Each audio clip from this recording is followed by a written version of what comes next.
Breaking news Bhupalpally జిల్లాలో కవలల మృతి case కీలక మలుపు తిరిగింది. పిల్లలపై ఎలాంటి విష ప్రయోగం జరగలేదని వైద్యులు తెలిపారు. పోస్టుమార్టం రిపోర్టు ఆధారంగా డాక్టర్లు నిర్ధారించారు. పూర్తిగా గడ్డకట్టిన పాలు శ్వాసనాళంలో ఇరుక్కున్నట్టు గుర్తించారు. దీంతో శ్వాస ఆడక ఇద్దరు పిల్లలు చనిపోయారని డాక్టర్లు తేల్చారు.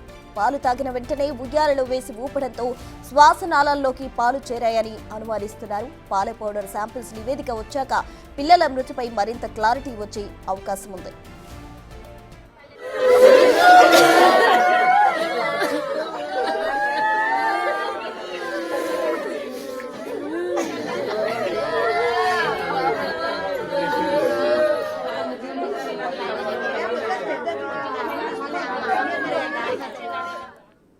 ఈ నెల 22న భూపాలపల్లి జిల్లాలో ఇద్దరు కవలలు మృతి చెందారు.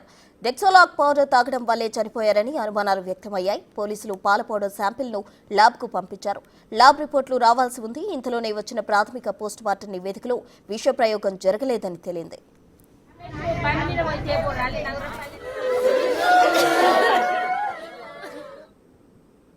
భూపాలపల్లి జిల్లాలో కవలల మృతి కేసుకు సంబంధించి పూర్తి డీటెయిల్స్ మా ప్రతినిధి వేణు వరంగల్ నుండి అందిస్తారు. వేణు,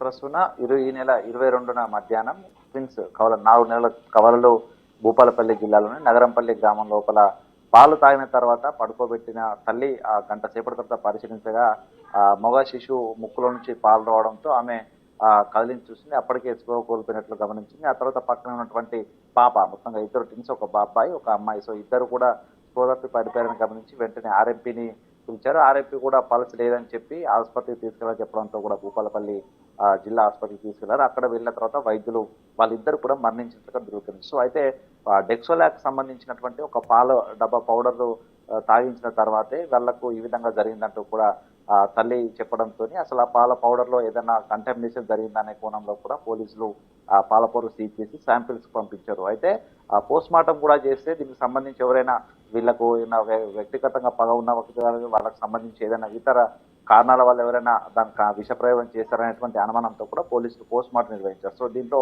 వైద్యులు ప్రాథమికంగా నిర్ధారించినటువంటి రిపోర్ట్ ప్రకారము వాళ్ళపై ఎటువంటి విషప్రయోగం జరగదని చెప్పారు. అయితే పాలు పూర్తిగా కడుపులోకి వెళ్ళిన తర్వాత అవన్నీ కూడా గడ్డ కట్టి తిరిగి వాయునాల లోపలికి వచ్చి అందులో పేరుకుపోయాయి. దీంతో శ్వాస ఆడకే ఇద్దరు చనిపోయారంటూ కూడా ప్రాథమికంగా పోస్ట్ మార్టం చేసిన వైద్యులు తేల్చారు. సో అయితే పాల పౌడర్కు సంబంధించి శాంపిల్స్ రిపోర్ట్ వస్తే దానికి ప్రధానంగా కంటామినేషన్ కారణం వల్ల పాలు త్వరగా గడ్డకట్టి మీ బయటకు వచ్చాయా ఏందని దానిపై కూడా పూర్తి క్లారిటీ వచ్చే అవకాశం అయితే కనిపిస్తుంది. అయితే మొత్తానికి ఈ డెక్సోలాక్ సంబంధించి కూడా ఇది ఇన్ఫాంట్కి ఫీడ్ ఇచ్చేటువంటి పుట్టిన పిల్లలకు డే 1 నుంచే ఆ ఫీడింగ్ ఇవ్వడానికి ఒక డెక్సోలాక్ పౌడర్ను వాడుతుంటారు. ఆ పౌడర్ వాడినప్పుడు దాదాపు 10 నిమిషాల పైగా నీళ్ళని వేడి చేసి వాటి చల్లారిన తర్వాత పౌడర్ను యూజ్ చేయాల్సి ఉంటుంది. అయితే ఈ క్రమంలో లాస్ట్ అంటే పాప తల్లి యూజ్ చేసినటువంటి పాలు పూర్తిగా కడుపులోకి వెళ్ళగానే గడ్డ కట్టయినటువంటి వర్షన్ అయితే వైద్యులు చెప్పినారు. సో అది ఎందుకు జరిగింది, నిజంగా వీళ్ళు రీకూల్ చేసి వాడారా లేకుంటే మరేదైనా కారణం ఉందా అనేది కూడా ఆ పౌడర్ సంబంధించిన శాంపిల్స్ తెలుస్తుంది. దానికి ఎక్స్పైరీ కూడా ఆగస్టులోనే ఉండడంతో కూడా పాల పౌడర్ కారణం కానటువంటి అభిప్రాయాన్ని వైద్యులు వ్యక్తం చేస్తున్నారు. మొత్తానికి